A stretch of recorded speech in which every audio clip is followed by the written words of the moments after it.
Hello दोस्तों, नमस्कार। मैं डॉक्टर अनिल कुशवाहा आज आपके लिए पुनः लेकर आए हैं प्लांट फिजियोलॉजी। प्लांट फिजियोलॉजी में आज उन प्रश्नों की चर्चा करने वाले हैं जो KVS, NVS, DSSB, UP, MP, Jharkhand, इसके अलावा पीसीएस, असिस्टेंट प्रोफेसर बॉटनी और अन्य बायोलॉजी एग्जामिनेशन में भी प्रश्न पूछे गए हैं। तो प्लांट फिजियोलॉजी का ये हमें लगता है 8वां वीडियो है हमारा। इसमें टोटल जो क्वेश्चन हैं लगभग 350 क्वेश्चन है और काफी लंबा पोर्शन है इसका।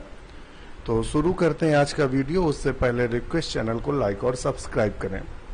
दूसरा ये भी हो सकता है कि जो हमारे प्रश्न और आपके प्रश्नों में उत्तरों में थोड़ा बहुत अंतर हो, और वो भी एक आध ऐसे क्वेश्चन आ सकते हैं जिसमें हमारे दिए गए आंसर से आप संतुष्ट ना हो, तो बिल्कुल आप किताब पे देख के हमें कमेंट्स जरूर करिएगा। वैसे कोशिश ये है कि एरर जो रहे वो 0 रहे।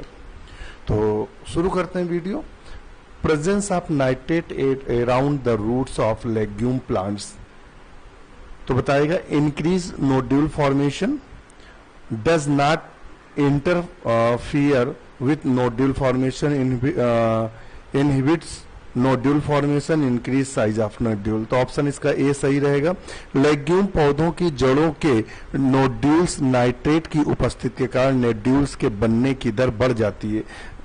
नई बनने वाली कोशिकाएं चतुर्गुणित होती हैं जबकि अन्य कोशिकाएं द्विगुणित होती हैं। तो एक अच्छा सा क्वेश्चन ये हुआ कि जो नोड्यूल्स में जो सेल्स होती हैं वो कैसी होती हैं? टेट्राप्लॉइड होती हैं। कैसे होती हैं? टेट्रा, चतुर्गुणित होती हैं। ये एक अच्छा और नया वर्ड निकल के आया। दूसरा, नाइट्रेट के बढ़ने से असर आपको पता चल गया कि बढ़ेंगे। Example of nitrifying bacteria who converts NH3 to NO3, तो इसमें से कौन सा है बैक्टीरिया? तो वो नंबर ए सही होगा, नाइट्रोमोनास और नाइट्रोबैक्टर। नाइट्रोसोमोनास और नाइट्रोबैक्टर नामक जीवाणु अमोनिया को नाइट्रेट में परिवर्तित करते हैं, जो कि नाइट्रोजन चक्र के एक अत्यंत महत्वपूर्ण घटना है। इस प्रकार नाइट्रीफाइंग बैक्टीरिया भूमि में नाइट्रेट यौगिक की उपलब्धता बनाए रखते हैं। नेक्स्ट क्वेश्चन है, in the process of transport in plant tissue DPD is required to development. DPD means क्या होता है? तो डिफ्यूजन प्रोडक्ट डिफरेंस या डिफ्यूजन प्रेशर डिफेक्ट। तो ऑप्शन इसका सी सही रहेगा। क्या रहेगा? C. The stomata which are open throughout the day and night but close a few hours after sunset are termed as. The stomata which are open throughout the day, पूरे दिन खुले रहते हैं, night but close few hours after sunset. तो ऐसे stomata को हम क्या बोलते हैं? तो ऐसे स्टोमेटा को पोटैटो टाइप बोलते हैं। स्टोमेटा पत्ती की निचली सतह पर अधिक और ऊपरी सतह पर पाए जाते हैं, तो उसे पोटैटो टाइप। क्वेश्चन ये थोड़ा सा अटपटा नहीं लग रहा है आपको? The stomata which are open throughout the day and night but close a few hours after sunset are termed as।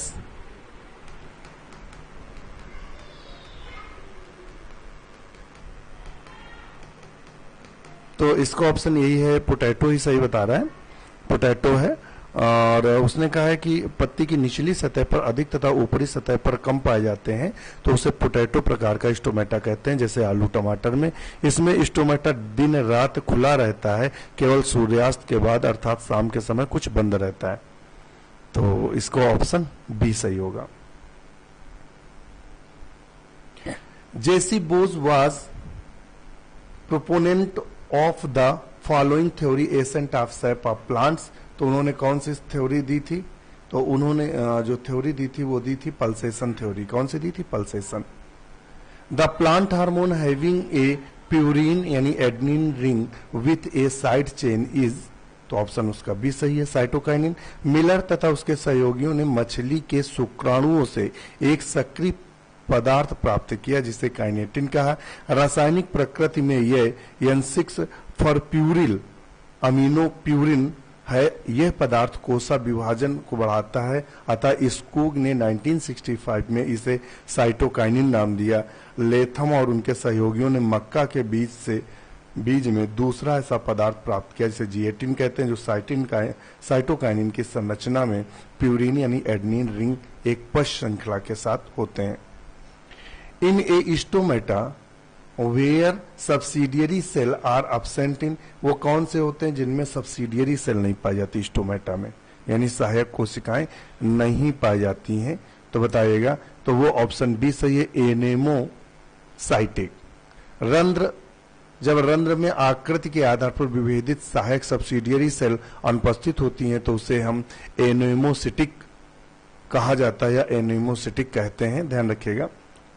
ये आपको जो मिलेगा सिंह पांडे जैन की जो प्लांट फिजियोलॉजी बुक है उसमें इसकी डिटेल आपको मिल जाएगी। The terminal electron acceptor released from PS second is, तो बताएगा टर्मिनल इलेक्ट्रॉन एक्सेप्टर, तो ऑप्शन इसका डी सही है, P700। पिगमेंट सिस्टम सेकेंड अर्थात P680 से उत्सर्जित इलेक्ट्रॉन फाइटोफाइटिन और प्लास्टोक्यूनोन साइटोक्रोम B6F और प्लास्टोसाइनिन से होकर वर्णक तंत्र P700 में चले जाते हैं। इस दौरान प्लास्टोक्यूनोन और साइटोक्रोम के बीच ATP अणुओं का निर्माण होता है। इसमें इलेक्ट्रॉन P680 में वापस नहीं लौटते हैं, इसलिए ये नॉन साइक्लिक फास्फोराइलेशन कहलाता है। The osmotic potential of a solution is donated of the symbol, तो वो किस सिंबल से शो करते हैं, तो वो करते हैं ए नंबर। नेक्स्ट क्वेश्चन है, RQ वैल्यू ऑफ 4 में be expected for the complete oxidation which one of the following, तो उसमें कौन सा होगा, ऑक्सैलिक एसिड। क्या होगा, ऑक्सैलिक एसिड। एक copper containing protein involved in electron transfer from PS second to PS first during photosynthesis, तो वो क्या होगा, प्लास्टोसाइनिन होना चाहिए, तो यही सही है, प्लास्टोसाइनिन। ये 1999-2003 में पूछा गया क्वेश्चन है। Which of the following enzyme is involve in the conversion of fructose 6-फास्फेट टू फ्रक्टोज 1,6-डाइफास्फेट, तो वो कौन सा एंजाइम है, तो बताएगा, तो वो एंजाइम है फास्फोफ्रक्टोकाइनेज। नेक्स्ट क्वेश्चन है, इन photosynthetic electron transport the herbicide like DCMU and dimethyl urea inhibit electron transport between, तो ये कहाँ करता है, तो ये करता है क्यूनिन और प्लास्टोक्यूनिन के मध्य में। डाईयूरेन तथा डाइमेथिल यूरिया पौधों की जड़ों से अवशोषित किए जाते हैं तथा पत्तियों में स्थानांतरित होते हैं। ये पदार्थ प्रकाश जो फोटोसिस्टम सेकेंड में प्रयुक्त होने वाले प्लास्टोक्यूनोन से जुड़ उसमें इलेक्ट्रॉन युक्त होने में बाधा डालते हैं। इस प्रकार PS सेकेंड के बीच इलेक्ट्रॉन परिवहन रुक जाता है, पौधे सूख जाते हैं। The hormone which has negative effect on apical dominance, शीर्षता प्रबलता को नकारात्मक प्रभाव कौन डालता है, तो वो कौन सा हार्मोन है जो ये प्रभाव डालता है। ऑक्सिन्स हार्मोन पौधों की शीर्ष कलिया की वृद्धि को उत्प्रेरित करता है, इस एपिकल डोमिनेंस कहते हैं। साइटोकाइनिन एपिकल डोमिनेंस पर नकारात्मक प्रभाव डालता है, तो इस प्रकार ऑप्शन इसका सी सही होगा। विच of the following occur in C3 cycle, निम्नलिखित में C3 चक्र में पाया जाता है, तो बताइएगा क्या पाया जाएगा C3 चक्र में, तो उसमें पाया जाएगा रिडक्टिव कार्बोक्सिलेशन। C3 चक्र अर्थात केल्विन चक्र में ग्लूकोज के एक अणु के निर्माण करने के लिए 18 ATP और 12 NADPH2 का उपयोग किया जाता है।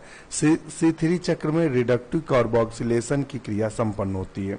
During the course of photosynthesis, प्रकाश संश्लेषण के दौरान क्या होता है, ATP is formed, no ATP formed, O2 evolve comes from CO2, तो बताएगा। और water is required as medium but take no part of photosynthesis reaction, तो ऑप्शन इसका ये सही होगा। पौधों में जल, प्रकाश, पर्णहरित तथा कार्बन डाइऑक्साइड की उपस्थिति में कार्बोहाइड्रेट निर्माण को प्रकाश संश्लेषण कहते हैं। इसका सूत्र तो ये दिया हुआ है। Storage leaves are found in, भोजन संग्रह करने वाली पत्तियां पाई जाती हैं, तो किसमें पाई जाएंगी, एलियम में पाई जाएंगी। किसमें पाई जाएंगे, एलियम सीपा में। रेस्पिरेटरी क्वाइटेंट ऑफ C39H74O6 इज, इसका कितना होगा गुणांक, तो इसका A 0.75, इसका पूरा रिएक्शन उसने ये दिया हुआ है। नेक्स्ट क्वेश्चन देख लेते हैं। The number of the water molecule evolved in one Krebs cycle through electron transport chain.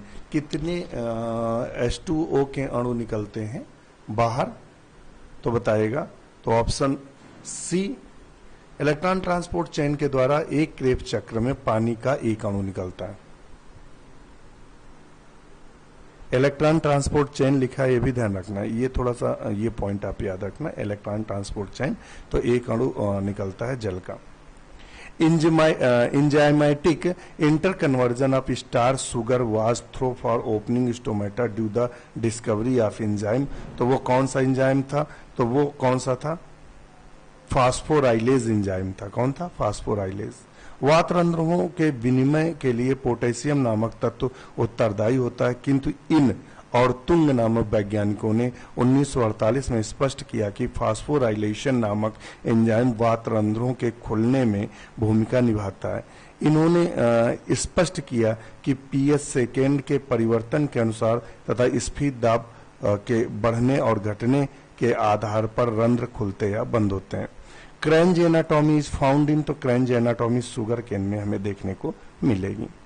The role of light in photosynthesis is, प्रकाश संश्लेषण, प्रकाश की क्या भूमिका होती है, तो ये क्या करता है, इसका काम क्या है, हरित लवकों को सक्रिय करना, पेरोक्सीसोम को सक्रिय करना, फेरेडॉक्सिन को सक्रिय करना, जल का अपघटन करना। तो इसका ऑप्शन जो सही होगा वो कौन सा सही होगा, तो इसका ए है, प्रकाश संश्लेषण और सूर्य में आने वाले प्रकाश क्लोरोफिल को उत्तेजित करती है।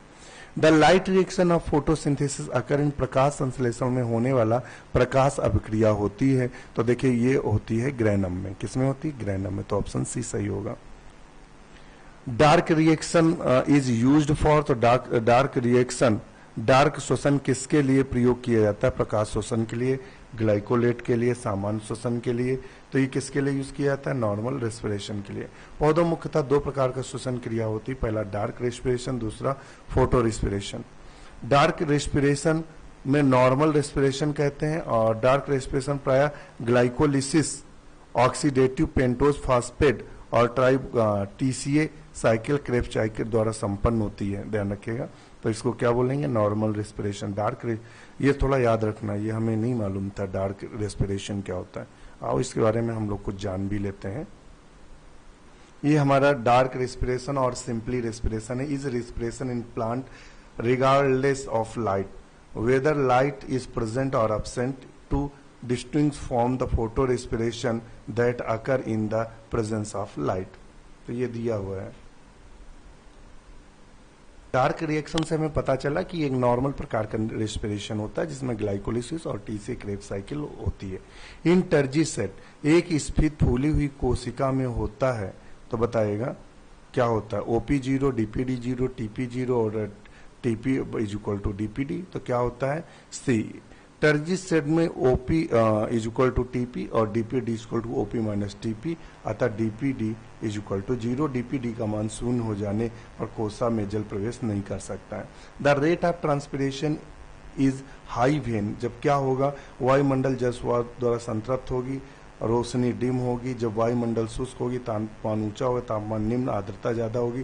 तो ऑप्शन इसमें क्या सही होगा, तो इसमें ऑप्शन दिया तापमान निम्न होता है और आर्द्रता ज्यादा होती है, या वायुमंडल शुष्क होता है, तापमान ऊंचा होता है। तो इन्होंने ऑप्शन जो दिया हुआ है वो दिया हुआ है सी। पौधों में वायवीय भागों में वाष्प रूप जल हानि वाष्पोत्सर्जन करता है। यदि वातावरण शुष्क तथा तापमान अधिक हो तो वाष्पोत्सर्जन बढ़ जाती है, आर्द्रता अधिक होने पर वाष्पोत्सर्जन की दर कम हो जाती है।